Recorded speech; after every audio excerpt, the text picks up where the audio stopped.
예, 여러분 좋아하시는 민주당의 김기표 의원님 모셨습니다. 어서 오십시오. 안녕하십니까. 경기도 부천시의 김기표입니다. 이번에 원내 부대표 임명되셨던데 축하드립니다. 아이고, 감사합니다. 예. 네. 부대표는 몇 분이세요? 지금 16분으로 알고 있고요. 예. 나머지 대표단이 한 20명 정도 네. 이상 됩니다. 그래서 원내대표는 임기가 있죠? 예, 1년입니다. 1년. 네. 1년 동안 정말 아마 가장 중요한 때 되신 것 같아요. 저도 개인적으로는 이재명 대통령 되고 예. 첫 해에 굉장히 산적한 개혁 과제들도 많은데 예. 부대표를 맡게 돼서 개인적으로 굉장히 영광스럽게 생각하고 책임감도 크게 느끼고 있습니다. 잘 하실 거라고 믿습니다. 열심히 하도록 하겠습니다. 이번에 또 훌륭한 분이 원내대표를 맡으셨고 예, 예. 더 아주 훌륭한 분들로 이렇게 원내대표단이 구성이 돼가지고 예, 예. 국민들이 보기 아주 든든합니다. 네.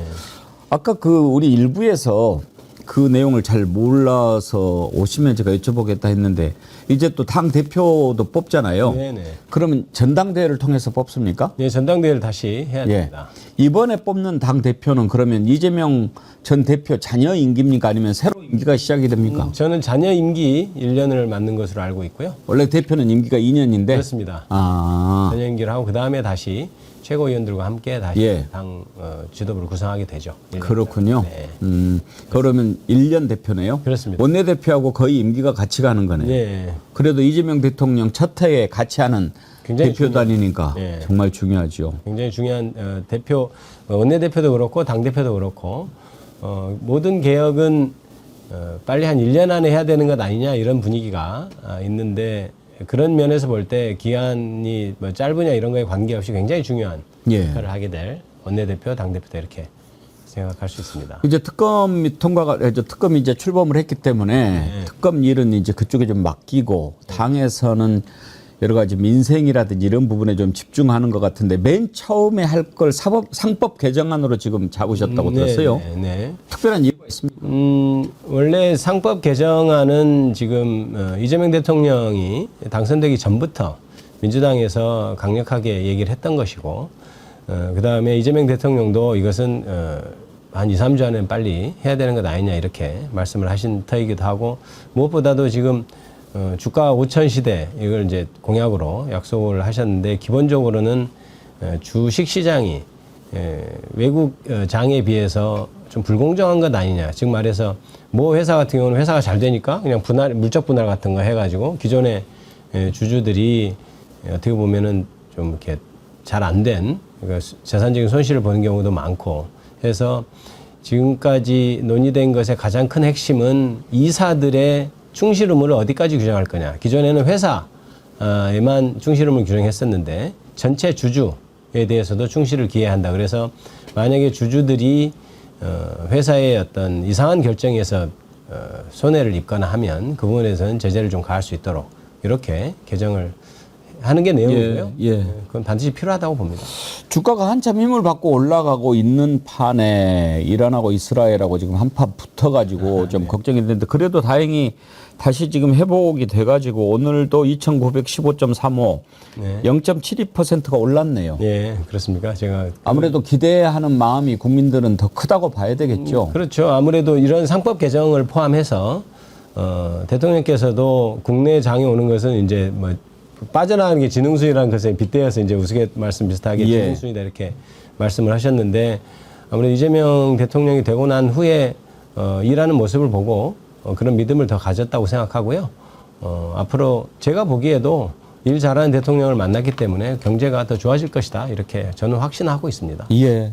정말 경제 빨리 살리고 내란 종식시키고 이거를 마음 같아서는 전반기는 좀 그렇고 추석 전에는 다 끝내야 네, 국민들이 정말 새 정부의 희망을 갖고 쫙 밀고 갈 수 있을 것 같은데요. 그렇습니다. 그런데 이제 내란 종식은 뭐 말씀하신 대로 3개월 내에 끝내면 다 좋은데 예. 내란 종식이나 이런 것은 특검법이 이제 발효됐고 특검도 임명됐지 않습니까? 그런데 기본적으로 수사 기간이 내란 특검 같은 경우는 11월 말까지로 예. 돼 있기 때문에 그 정도까지는 아무래도 시간이 좀 걸릴 것 같고요.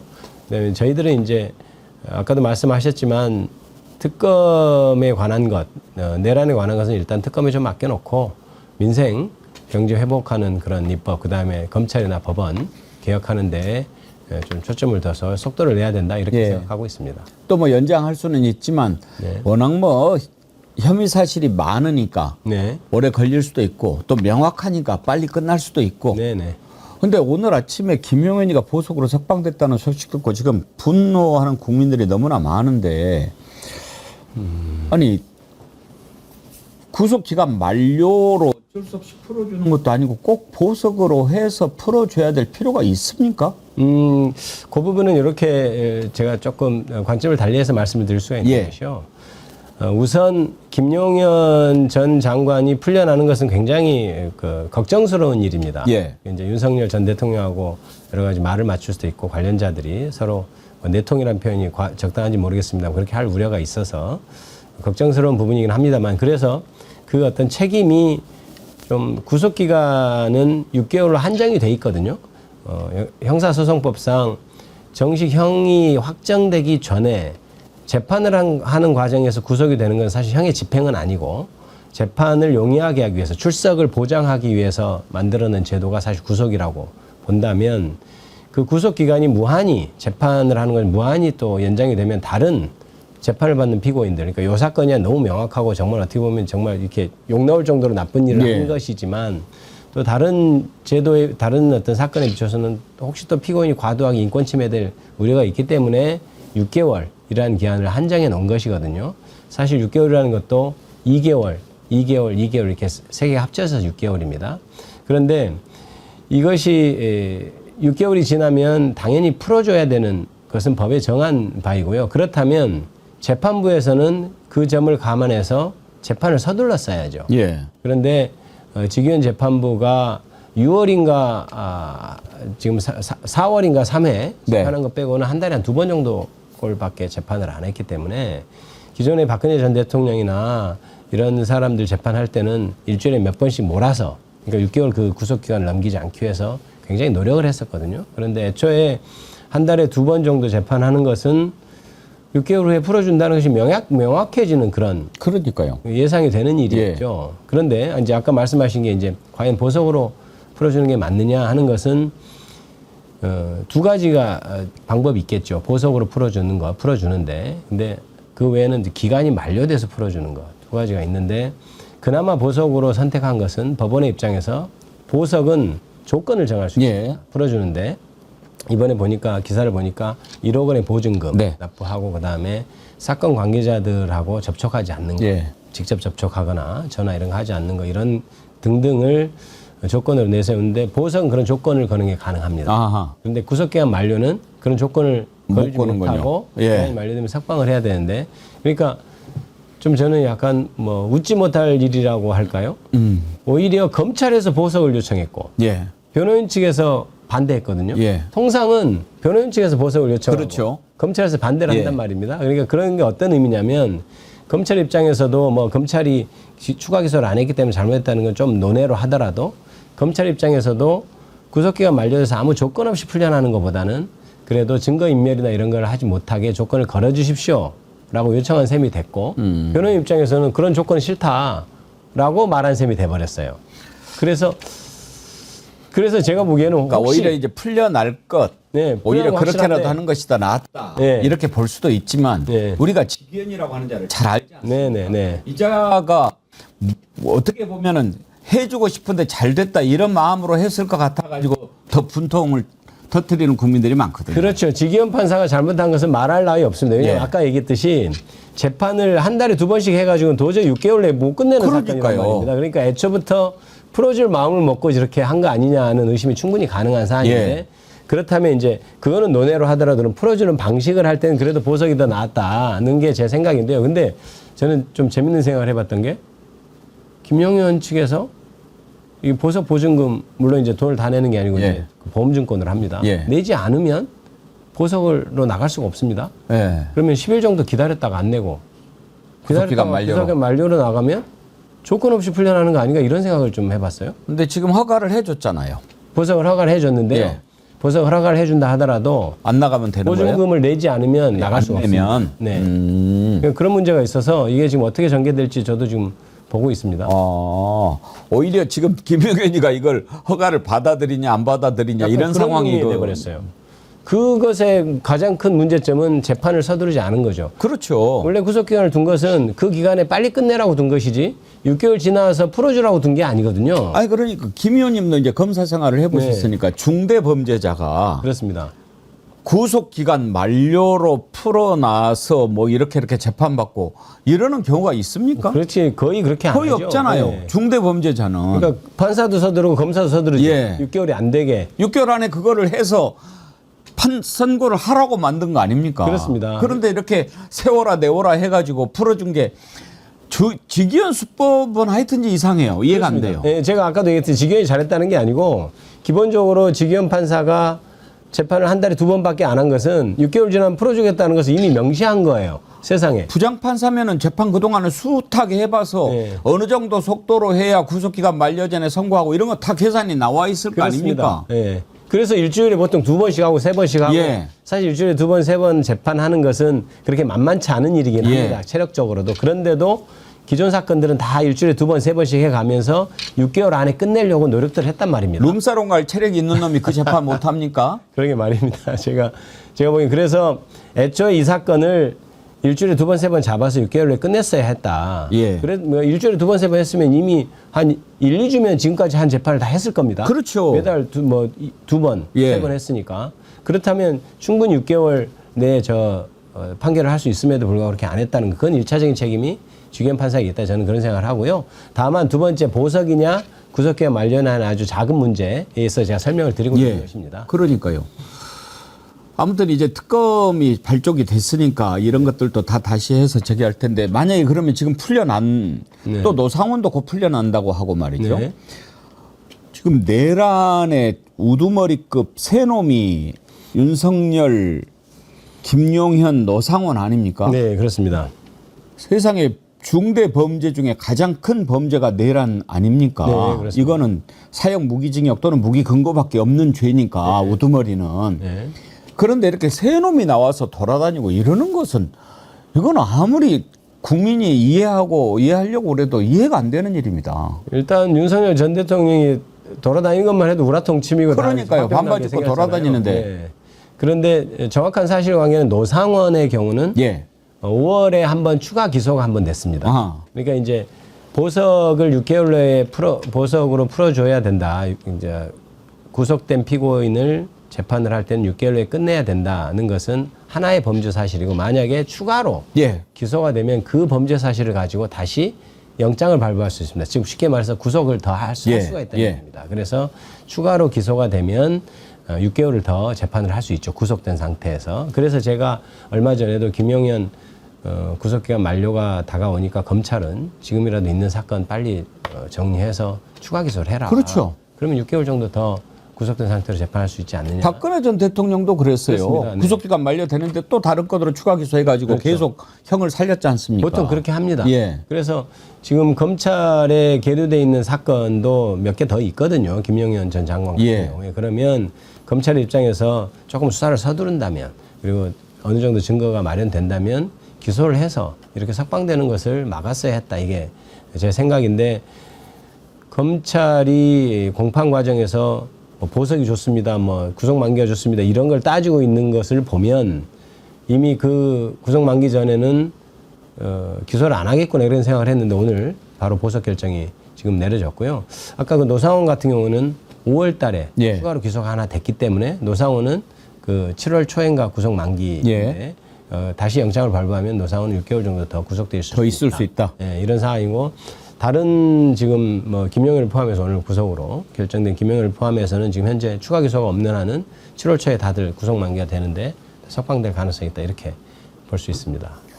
그래서 특검 역할이 더욱 중요한데 이제 김주현 전 민정수석 같은 경우에는 계엄 다음 날 4인방에 모여 있었기 때문에 이번에 내란 특검의 수사 대상에 들어가 있지 않습니까? 예, 당연히 들어가겠습니다. 근데 이제 심우정 같은 경우에 이번에 심우정하고 김주현이 비화폰으로 24분간 통화했다는 사실이 나왔지 않습니까?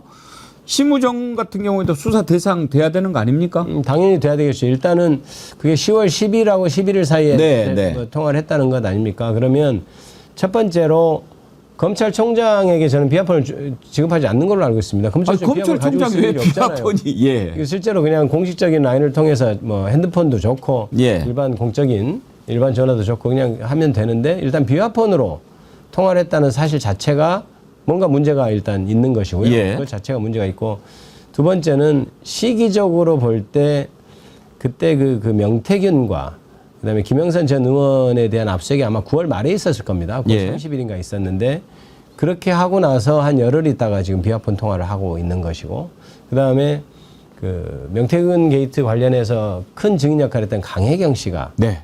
10월 10일인가에 국회에 증인으로 출석을 했어요. 그러니까 지금 10월 10일, 11일에 비화폰을 통화한 것은 다른 것으로는 설명이 안 됩니다. 명태균 게이트 관련해서 서로 의견을 나눈 것으로 그렇게 봐야 될 것이고 그렇다면 명태균 게이트 수사가 창원지검에서 수사가 됐을 때도 굉장히 부실했고 그것이 결국 중앙지검으로 옮겨지면서 또 시간도 끌었고 여러 가지 문제가 있지 않았습니까? 그런 것이 다 그런 비화폰에 의한 전화의 결과가 아니었겠냐 이런 예. 의심이 좀 듭니다. 그래서 그렇게 비화폰으로 명태균 게이트 관련해서 그 통화를 한 민정수석과 검찰총장이 결국 지금 명태균 게이트 그런 거 막으려고 지금 그렇죠. 계엄을 한 이후에 예. 서로 또 통화 안 했겠느냐. 저는 분명히 통화했을 것이라고 저는 짐작은 되는데 수사해 봐야 되겠죠. 특검 수사하면 다 나오겠지만 사실 윤석열이 왜 내란을 일으켰느냐 우리가 보기에는 뭐 부정선거 이거는 완전히 보호막이고 명태균이라든지 이런 사람들을 통해서 자신과 김건희가 저지른 모든 죄상들이 다 드러나고 이것을 막을 수 없게 되니까 결국은 돌아버리고 그렇게 해서 이렇게 한 것 아니겠습니까? 맞습니다. 제가 보기에도 그렇습니다. 예. 창원지검에서 그때 그 밖으로 나온 수사보고서 있지 않습니까? 예. 그러니까 실제로 명태균 게이트의 어떤 심각성을 알리는 그다음에 김건희 씨가 이렇게 개입했다는 점을 알리는 그 수사보고서 이런 것을 보고 이대로 놔둬서는 그러니까 정식 절차, 그러니까 계엄이 아니고 예. 그냥 아무리 자기가 대통령인 상황에서 영향력을 행사한다 하더라도 결국 감출 수 없겠구나 이런 생각으로 계엄을 했을 거라고 생각하는 거죠. 그래서 사실은 이번에 3대 특검이 사실 별개의 특검이 아니고 사실 다 같이 연결이 돼 있는 거 아니겠습니까? 그렇습니다. 내란, 김건희, 최혜병도 결국은 윤석열이가 경로해가지고 일어난 거니까 자신의 범죄 사실이 되는 거고. 맞습니다. 이런 것을 통해서 처벌받게 될 것 같으니까 내란을 일으킨 거고. 그러면 이 세 특검이 사실은 별개가 아니고 하나라고 볼 수 있는데 또 특검은 자율성이 있어서 이런 경우에 어떻게 좀 그 중간에 정보 공유라든지 또 부를 때도 어떻게 좀 조율을 한다든지 이런 게 필요할 것 같은데 네네. 조율이 가능합니까? 조율이 가능하냐 안 하냐 이런 것이 법에 규정되어 있는 건 없습니다. 특검이란 것 자체가 원래 제도에서 그것과 별개로 오래전부터 만들어 오는 제도에서 예. 이렇게 여러 특검이 또 돌아가는 상황은 또 상정되어 있지 않고 법에 이게 될 수 있다 없다를 규정해 놓은 것은 없지만 저는 당연히 특검들 간의 그런 어떤 서로 정보 공유와 수사이라는 것이 서로 효율성이 있어야 되잖아요. 같은 내용인데 김건희 특검하고 내란 특검을 보면 일부 수사 범위가 조금 겹치는 부분이 그러니까요. 사실 있습니다. 예. 그렇다면 그 부분이 양쪽에서 똑같은 거 조사하는 게 보다 서로 정보 공유하고 조사받은 것은 또 넘겨받고 예. 그다음에 일정 조율도 하고 이렇게 하는 것이 옳다는 생각이 듭니다. 그래서 그런 정보 공유는 충분히 할 것이다 이렇게 생각합니다. 우리가 이제 지난 총선 때 이채양 명주 외치지 않았습니까? 네네. 이번 대선에서도 이야기를 했고 사실 이채양 명주는 우리 정어리 TV가 맨 처음에 만든 말이긴 합니다만은 네. 근데 최혜병, 양평고속도로 명품백 주가 조작 이런 건 다 특검에 들어가 있는데 네. 이태원 참사 같은 경우에 이제 이재명 대통령도 현장에 다녀오셨는데 네. 이태원 참사나 또 지금 마약 문제도 매우 심각하지 않습니까? 네. 백혜령 경정이 얘기하고 이런 부분들도 사실은 좀 특검이 필요한 사안 아닌가 싶은데요. 제가 그 수사 대상이 지금 워낙 그 길게 돼 있어서 근데 아마 마약 사건 하면 거기에 포섭이 될 것 같고요. 아, 그 김건희 특검에 김건희 특검에 네, 거기에 예. 포섭이 될 것 같고 그러겠네요. 그다음에 이태원 참사도 제가 보기에는 그건 제가 명확히 지금 제가 확답을 드릴 수는 없습니다만 제가 조문을 좀 찾아봐야 네. 될 텐데요.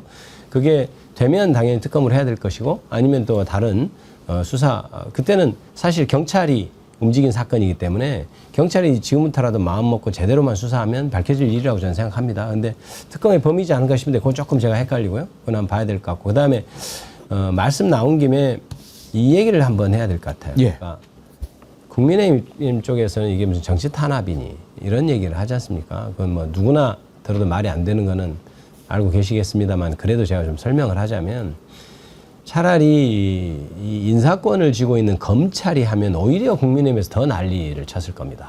검찰을 이렇게 예. 이제 장악해서 예. 우리를 죽이려 하느냐 예. 이렇게 얘기를 했겠죠. 그런데 전 특검이 되는데 정치 탄압이라고 하는 거 저게 일단 말이 안 되는데 이런 생각이 드는 것이 사실 특검이 여러 가지 절차를 거쳐서 임명을 하면 독자적으로 수사를 하도록 돼 있는 그런 기관입니다. 그런데 거기에다 대고 자기들이 죄 지은 것에 수사하는 것을 탄압이라고 얘기하는 것은 그 자체가 말이 안 되는 주장이다. 이 점을 제가 꼭 한번 짚어드리고 싶습니다. 지금 국민의힘이 왜 그러는지 저야 알죠. 도둑이 제발 제린 거고 네. 자기들이 지금 해놓은 짓이 있으니까.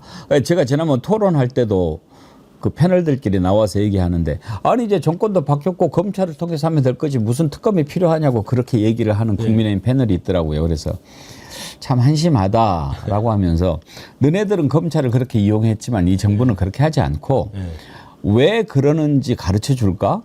검찰이 어떻게 했냐? 예, 맞습니다. 그걸 봐야죠. 예. 검찰도 완전히 한편이 돼서 움직이지 않았습니까? 그렇습니다. 예. 그 수사 받아야 될 사람들한테 그렇습니다. 수사를 어떻게 맡깁니까? 네, 그리고 이번 특검은 또 그래서 검찰을 또 검찰 자체가 그렇게 움직였고 검찰도 내란 행위에 연관이 있다고 강하게 의심이 되지 않습니까?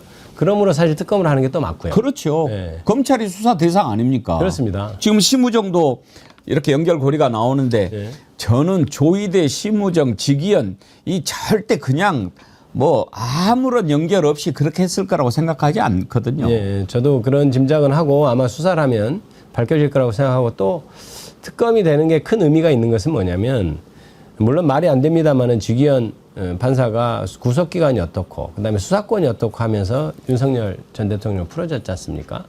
그런데 저번 수사를 하면서 여러 가지 계속해서 이렇게 노이즈, 그러니까 국민의힘 쪽에서 계속 이렇게 걸고 넘어졌던 게 수사권 예, 예. 문제였습니다. 저는 그 자체가 말이 안 된다고 생각을 하지만 특검으로 명확하게 규정을 해놓으면 더 이상 그거에 대한 논란이 없다. 그리고 기존의 사건까지도 또 전체 통합해서 공소유지를 할 수 있는 장점이 있다. 그래서 지금은 이재명이 아니고요.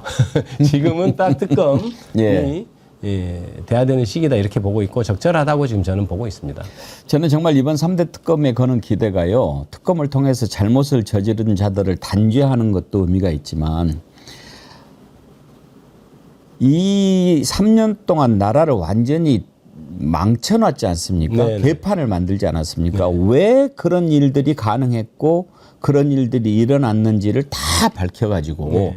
다시는 그런 일을 하지 않도록 못하도록 그리고 다시는 그런 일이 일어나지 않도록 하는 것을 만드는 게 더 큰 임무라고 생각하거든요. 그렇습니다. 그래서 정말 다 밝혀야 된다고 생각합니다. 그렇죠. 저희 이제 제가 그러니까 옛날에 태어났다면 일제에 강점기 끝나고 태어나서 열심히 활동하셨으면 좋겠다. 무슨 말이냐면 우리나라 역사가 그때 친일 청산이 잘 안 돼서 이렇게 왜곡된 면이 예. 있는 걸 제가 항상 안타까워하면서 하는 말입니다. 농담 비슷하게 하는데 이 지금 국면이 그런 거라고 생각합니다. 지금 이 내란 행위에 대해서 정확히 밝혀내고 정확히 응징하지 않으면 다시 역사가 왜곡될 수 있다. 그래서 이 시점에서 굉장히 중요한데 또 하나의 특검의 어떤 의의를 보자면 이게 또 길어져서는 안 됩니다. 집중적으로 빨리 좀 끝내야 되는 그런 게 있어서 특검이 지금 기간이 정해져 있지 않습니까? 이제 넉넉하게 하면 11월 말까지 이렇게 돼 있는데 그 부분에 최대한 많은 정의 요원을 투입해서 정확하게 밝혀내고 단죄해야 된다. 그게 또 너무 길게 가면 다른 개혁 동력이 좀 사라질 우려가 있어서 그래서 지금 또한 특검이다. 이렇게 저는 보고 있습니다.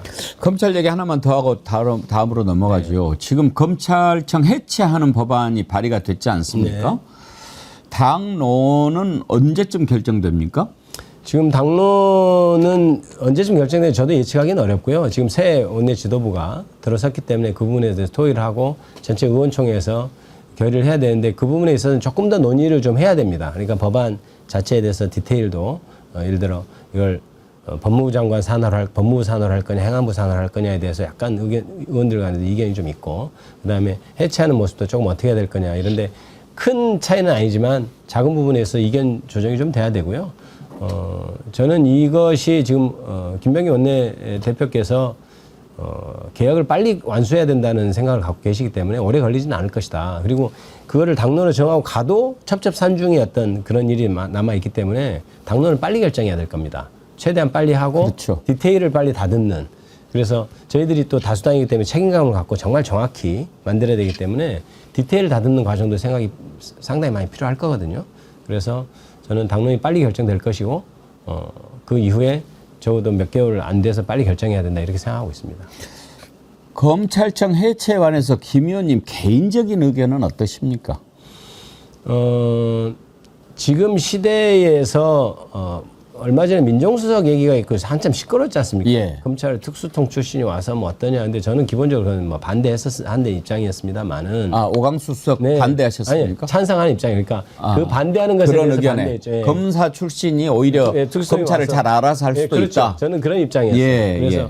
그게 그 대통령하고 국정차를 같이 하느냐, 검찰개를 같이 하느냐, 그게 중요한 것이지. 예, 예. 뭐 특수통에는 그런 게 중요한 게 아니다. 우리가 윤석열한테 당해봐서 워낙 그런 당해서 거예요. 그렇죠. 예. 예. 그래서 이제 그런 것인데 저는 왜 그러냐면 혹이 어떤 사람이 난 검찰개혁 둘이 그 수사 기소하는 거 반대야 한다 하더라도 이거는 이미 거스를 수 없는 대세가 됐습니다. 예. 그러니까 수사 기소가 당연히 저는 분리돼야 하는 입장이지만 만약에 그걸 반대한다 하더라도 어떤 일개 의원이 어떤 뭐 민정수석이 그거를 이 흐름을 도도한 흐름을 되돌릴 수는 없거든요. 그러면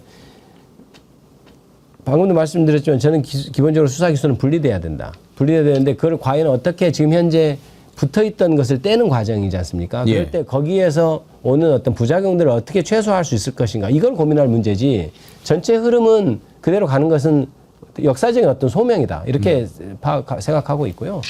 다만 저는 이제 진짜 실무자들이나 교수님들이나 모여서 진지하게 토론해봐야 된다. 부작용을 없애기 위해서 분리될 때 아픔이 좀 덜하기 위해서 그러니까 민생에 미치는 영향을 최소화하기 위해서 그 디테일은 굉장히 열심히 토론해봐야 된다. 이렇게 생각하는 상황입니다. 사실 검찰이야말로 자업자득 아니겠습니까? 네, 네. 그건 얼마나 그동안에 기회가 많이 있었습니까? 그랬는데도 이런 상황이 왔는데 지금 검찰 없애야 된다라고 하는데 반대하는 국민이 얼마나 되겠습니까? 그렇습니다. 그건 검찰에서 자초한 면이고요. 제가 한참 윤석열 전 정권에서 이재명 대표 이렇게 막 수사하고 할 때 검사들하고 이렇게 개인적인 자리에서 현직 검사들하고 얘기해 보면 정말 현직 검사들이 그럽니다. 다음에 어떻게 감당하려고 저러느냐. 내부에서도 그랬었어요. 예. 그러니까 여기에 대해서는 검사들도 할 말이 없을 겁니다. 검찰청 해체하는 것에 대해서는. 이번에 특검으로 임명된 조은석 검사장 네. 개인적으로 좀 잘 아시죠? 네, 그냥 잘 압니다. 저는 그냥 잘 알고요. 그분이 저를 기억하실지는. 왜 모르겠어요. 예. 아니 저도 좀 개인적으로 좀 아는데 네. 이번에 임명되는 거 보고 참 잘 뽑았다. 네. 그런 생각을 합니다. 근데 세 분 특검이 예. 절묘하게 참 잘 뽑혔어요. 판사, 검사, 군. 군법관 출신. 예. 그렇게 하고 또 민주당, 조국혁신당 아주 적절한 황금 비율. 베스트로 뽑은 것 같은데 특검 이렇게 뽑은 거 보고 개인적으로 어떻게 생각이 드셨어요? 저는 이제 민주당과 조국혁신당에서 올라간 후보들이 다 괜찮다고 생각을 하고 있는 입장에서 누가 해도 괜찮겠구나라고 생각했는데 일단 뽑힌 분들이 다 훌륭하고요. 그다음에 조은석 저는 전 고검장 이제 지금 감사위원이었죠. 그 양반은 원래 검찰에서도 굉장히 수사 잘하는 분으로 정평이 아주 최고의 칼이라고 그랬어요. 최고의 칼이었습니다. 그리고 감사위원으로서도 사실은 전 정권의 감사원장과 사무국장 그 횡포에 맞서서 사무총장 그자 그러고 보니까 지금 뭐 하고 있죠? 감사위원으로 그대로 있죠. 겁니다, 지금. 이놈아 수사해야 되는데. 수사 저는 해야 됩니다. 거기가 완전히 전횡했지 않습니까? 감사원의 어떤 체계를 무너뜨리고 그럴 때 굉장히 외롭게 좀 투쟁했던 그런 분이어서 저는 믿음이 가고요. 그다음에 무엇보다 실력이 있다. 그래서 잘할 거다. 그리고 특검으로 임명되고 이렇게 행보하시는 거 보니까 또 굉장히 성실하게 벌써부터 이렇게 소명의식 가지고 잘하고 계시다고 생각하고요. 다른 분들도 마찬가지입니다. 네. 유병호는 이 새 특검 중에 어디에서 해도 이름 나올 겁니다. 그자가 했던 것들이 한두 가지가 아니기 때문에. 그렇죠. 지금까지 다들 감췄던 걸 지금 수사하는 거 아닙니까? 얘라도 지금 보면 우리가 보는데 저거 아닌데 싶은 게 너무 많이 이렇게 묻혀있는 그런 느낌이 있고 김건희도 마찬가지고 그래서 아마 유병호도 조만간 깊숙한 곳에서 드러날 거라고 저는 보고 있습니다. 왜 옛날에 보면 두더지 게임 있지 않습니까? 뽕뽕뽕 나오면은 두드러대는 거. 아마 유병호 이놈이 여기서도 나오고 저기서도 나오고 그럴 것 같은데요. 그렇습니다. 양쪽에서 불려다니고 그럴 수 있습니다. 예. 워낙 좀 심하게 했죠. 너무 감사원 심했어요. 내부에서도 말이 많았고요. 아니 그리고 국회에 나와서 하는 태도 좀 네네. 보십시오. 저는 지금도 잊지 못하는 게 유병호 깝죽대는 거 하고 김용현이가 네. 경호처장 갔을 때 국방부 장관 청문회 때인가 네네. 김민석 네. 최고위원이 뭐 질문을 하는데 그러니까 대통령이 못 되는 겁니다. 맞습니다. 정말 그런 싸가지가 제가 너무 열받아가지고 그거 보고 그러니까 그때 이미 계엄을 할 생각을 하고 뭐 있었기 때문에 너는 그렇게 얘기해봐라 곧 죽었다 이렇게 생각하고 있었던 게 아닌가. 그렇죠. 네, 그렇죠. 저놈들 계엄하면 전부 다 지금 연평도 앞바다에 집어넣을 놈들 이렇게 생각했을 거 아닙니까? 얼마나 진짜 계엄이 성공했으면 사람 목숨을 이렇게 하고 또 모욕을 줬겠습니까? 그런 생각하고 어떻게 그렇게 답변한 거죠. 예. 좀만 기다려라 이런 그런 것이라고 생각합니다. 그때부터 다 마음속에 네. 기다려봐 이렇게 됐을 거 아닙니까? 네. 끔찍하죠 그 생각하면. 끔찍하죠. 아유, 끔찍합니다. 나라가 몇백 년은 뒤로 갈 뻔했습니다. 사실은 저 계엄이란 것이 저렇게 빨리 시민들이 와서 탱크 그 장갑차를 막아서고 이렇게 해서 진압이 돼서 그렇지 어떻게 보면 그냥 윤석열 전 대통령 아무 일도 안 일어났다고 하는데 사실은 굉장히 아찔한 것이 그때 계엄 해제가 잘 안 되고 하면 또 대다수 이렇게 시위하는 분들도 겁나서 이렇게 움츠러들고 예. 하면 이게 정말 독재로 갈 수 예. 있는 그런 거라서 저는 진짜 끔찍하게 생각합니다. 그렇죠. 아차했으면 정말 진짜 어디 저 이상한 나라 군부 독재하는 그런 예. 시대로 우리 나라가 갔을 것이다. 시민이 겁에 질리는 순간 그 자들이 성공하는 거거든요. 그렇습니다. 근데 정말 우리 국민들이 대단했죠. 그 국민들의 힘으로 그 티핑 포인트를 막아낸 것이 예. 저는 우리 역사를 아직 우리 나라를 신이 가호한다 생각합니다. 예. 저는 그래서 이재명 대통령을 높게 평가하는 게요. 그런 국난의 시기에 지도자가 정말 필요하지 않습니까? 네. 그때 당시에 이재명 대통령이 보여줬던 행동이 너무나 훌륭했어요. 네.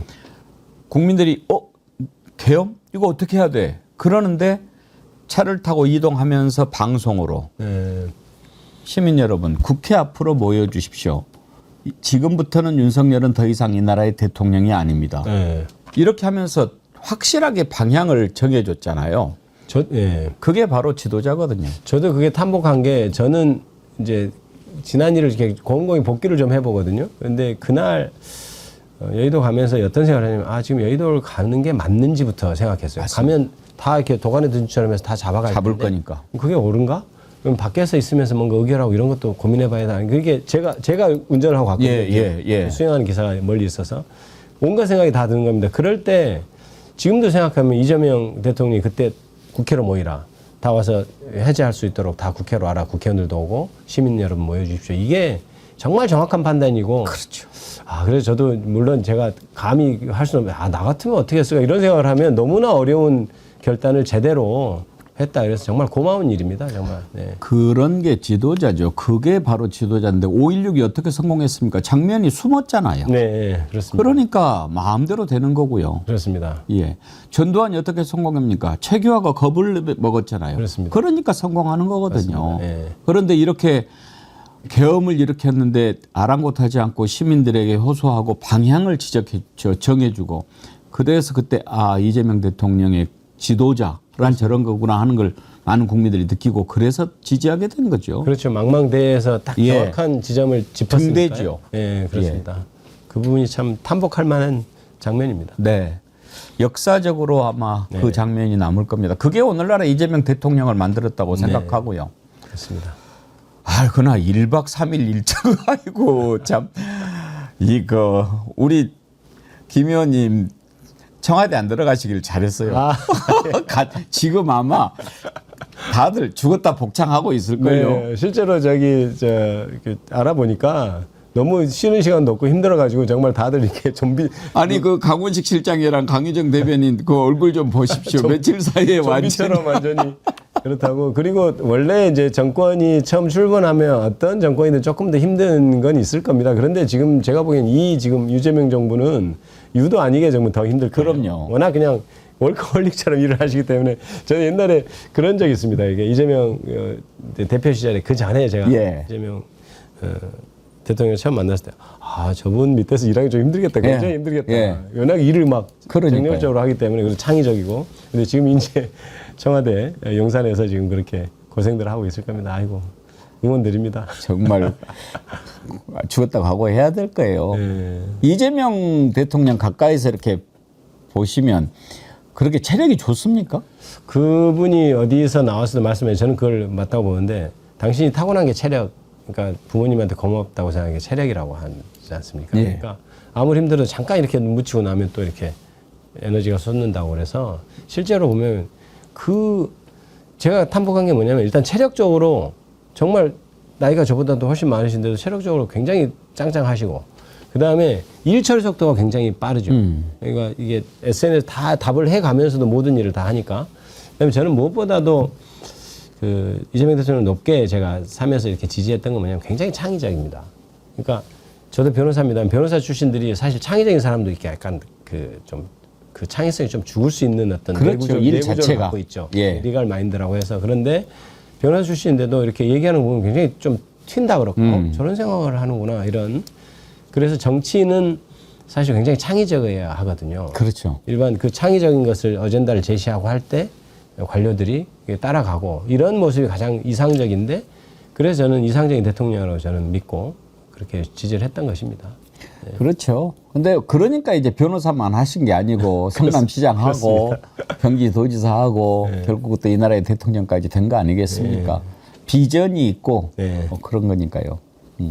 그래서 저는 기대가 진짜 크고요. 아마 잘 하실 것으로 생각합니다. 그래서 저희 원내 첫 번째 출발하는 지도부도 거기에 맞춰서 이재명 정부가 성공할 수 있도록 초석을 잘 닦도록 그렇게 하겠습니다.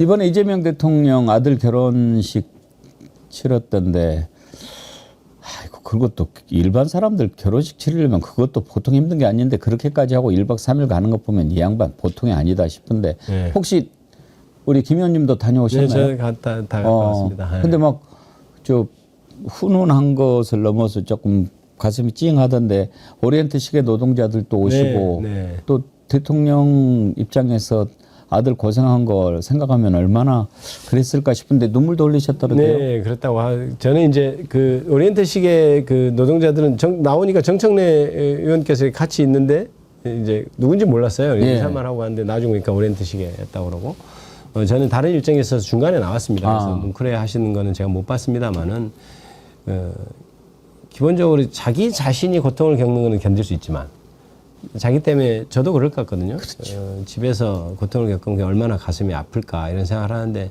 그런 면을 저도 그거는 기사를 통해서 봤습니다만은 그런 면은 토로하신 것으로 보여서 한 인간으로서 좀 안 됐다 이런 생각을 했어요. 그래요. 그러니까 대통령으로서의 어떤 영예는 있지만 그동안 고생했고 또 가족들이 겪었던 고통을 가장으로서 얼마나 힘들었을까 이런 생각을 하죠. 역대 대통령 자녀 결혼시킬 때 다 이렇게 에피소드가 하나씩 있는데 참 자녀들 결혼시킬 때 눈물로 이렇게 좀 미안해하는 사람들이 꽤 많이 있어요. 김대중 대통령님도 그랬고 예.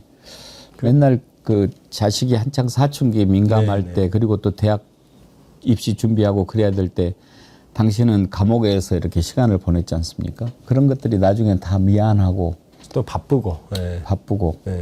그 다음에 이제 그 본인이 정치인이기 때문에 또 불이익을 많이 또 당하지 않습니까? 그래서 그런 부분이 아버지로서 너무 미안할 것 같습니다. 그런 점이 표출된 결혼식이었다고 저는 보고요. 또 결혼식장에서 뵈니까 대통령으로서의 그 어떤 아우라도 있지만 또 인간적인 모습이 또 보여서 이렇게 혼주로서의 또 모습을 보니까 그것도 좀 새롭다고 또 정겹다고 할까요? 저는 그런 느낌을 가졌습니다. 끝으로 무엇보다도 지금 이제 윤석열 저자가 저렇게 활보하고 다니는 것을 보는 국민들 너무나 힘들고 그러는데 특검에서 물론 이제 영장 청구 분명히 하겠지만 그 전에 저자를 이렇게 딱 잡아 가둘 수 있는 방법은 없습니까? 안타깝게도 지금 현재는 기대할 수 있는 것은 체포영장 집행 방해한 것으로 경찰에서 19일인가요? 그때까지 3차 출석 요구를 했죠. 거기에 아마 출석을 하지 않으면 체포영장이 신청되고 발부될 겁니다. 그렇게 돼서 체포영장을 집행한다면 구속영장 청구로까지 이어질 것이다 이렇게 생각이 되고 그러면 그 부분은 어차피 체포영장을 집행하면 안 나온 거니까 도주의 우려가 있다고 봐서 구속영장이 발부될 것 같고요. 그거 외에는 특검에서 특검을 정비한 후에 수사하는 것밖에는 지금 현재는 안타깝지만 대안이 없는 것 아니냐 이런 생각을 하고 있습니다. 예. 사실은 알겠습니다. 지기현 판사가 저거를 법정에서 구속해야죠. 해야죠. 그리고 그렇게 잘못했다고 재항고할 걸로 기대했다. 그랬는데 안 했다. 그러면 본인이 다시 본인이 구속해야죠. 결자 해지해야죠. 네, 그렇습니다. 실제로 구속 기간이 어떻다고 풀어졌기 때문에 예. 아직 증거인멸 우려에 대해서 다시 구속하면 되는 거예요. 그날 법정에 출석하면 그냥 영장 발부합니다. 그럼 끝나는 문제인데. 그래서 그건 안 하지 이자를 않습니까? 네. 조사를 해야 된다 이겁니다. 그렇습니다. 예. 조의대도 조사해야 되고. 네, 저희대 대법원장으로 지금 거의 사법부 위신이 다 권위가 다 망가졌지 않습니까? 조의대 그 나와서 악수하는데 속으로 저 무슨 생각하고 있을까 궁금하더라고요. 그동안 우리가 법원에 가졌던 어떤 기본적인 권위, 존중 이런 것이 이번에 조희대 대법원장이 파기환송심 하면서 다 사라져 버렸죠. 그래서 이게 참 큰일인 것이 예. 그렇게 해서 법원의 권위가 한순간에 무너졌거든요. 그건 다 조희대 대법원장의 책임입니다. 그렇죠. 그래서 저는 조희대 대법원장이 넌 사퇴해야 된다고 하는 게 뭐 파기환송 그런 것까지 따질 필요도 없이 당신 한 사람으로 해서 대한민국의 사법부 권위가 다 망가졌지 않냐. 그 결과에 책임을 져라. 저는 그렇게 얘기하고 있습니다. 그런데 전혀 지금 움직임이 없네요. 법관 대표 회의도 뭐 전체 회의도 뭐 뭔가 없이 그냥 끝나버렸죠. 6월 말에 또 한 번 더 예. 열릴 건데요. 지금 제가 듣고 있는 바는 그렇게 활발히 이렇게 수뇌부를 이렇게 성토하고 그런 분위기 좀 아닌 것 같아서 결과를 물론 봐야 됩니다. 봐야 되는데 저는 그 법관 대표자회의가 굉장히 중요하다고 보는 것이 누가 봐도 조희대 대법원장의 행위는 사법부가 해야 될 사법 소극지를 완전히 벗어나 버렸고 정치에 깊숙이 개입했지 않습니까? 그러면 그 대법원이 혹은 법원이 개혁의 어떤 객체가 되는 것을 피하려면 내부에서 건강한 목소리가 나와야 되고 자기들이 자성하고 자 우리는 이렇게 해야 됩니다 하고 나가야 되는데 그걸 이제 지켜봤을 때 전혀 그렇지 않고 대법원과 기존의 기득권 세력과 똑같은 목소리를 내거나 소극적이라면 그건 외부에서 메시지를 드릴 수밖에 없는 것 아니냐 이런 생각을 하고 있고요. 그래서 6월 말에 입장이 나오는 것을 저는 잘 지켜볼 생각입니다.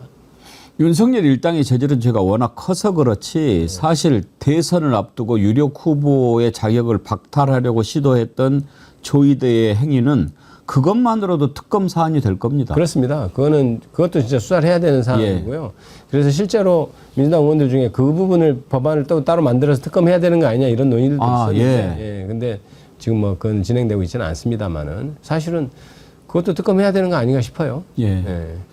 오늘 말씀 감사하고 이제 원내 부대표 되셨으니까 바쁘시겠지만 자주 좀 나와주시고 원내 지도부 일원으로서 새로운 정부 출범하고 당도 새롭게 모양을 갖추고 나가는데 우리 애청자님과 국민들에게 뭐 이러이러하게 좀 도와주시면 힘이 되겠다 하는 말씀이 있으면 한마디 해 주십시오. 예, 국민 여러분 지금 이재명 대통령 시대가 열리고 첫 원내 지도부가 탄생했습니다. 저희 원내 지도부는 이재명 대통령이 내란 세력 척결하고 제도 개혁하고 경제 성장 이루는데 최선을 다해서 호흡을 맞춰갈 생각입니다. 여러 가지 미숙한 점이 있더라도 애정어린 마음으로 바라봐 주시고요. 저희들이 열심히 하겠다는 말씀 드립니다. 잘 지켜봐 주십시오. 감사합니다. 고맙습니다. 네, 또 감사합니다. 뵙겠습니다. 감사합니다. 예, 감사합니다. 이번에 민주당 원내 부대표 되신 김기표 의원님 만나봤습니다. 우리가 함께 잘할 수 있도록 항상 힘을 모아줍시다. 참 후원금은 다 들어오셨나요? 아직도 모으고 있습니다. 다음에는 오실 때 후원 계좌도 좀 알려주시고 그러세요. 네, 잘 알겠습니다. 왜 후원하고 싶어하는 분들이 많이 계시니까요. 아이고, 감사합니다. 예. 깨어있는 시민의 조직된 힘입니다.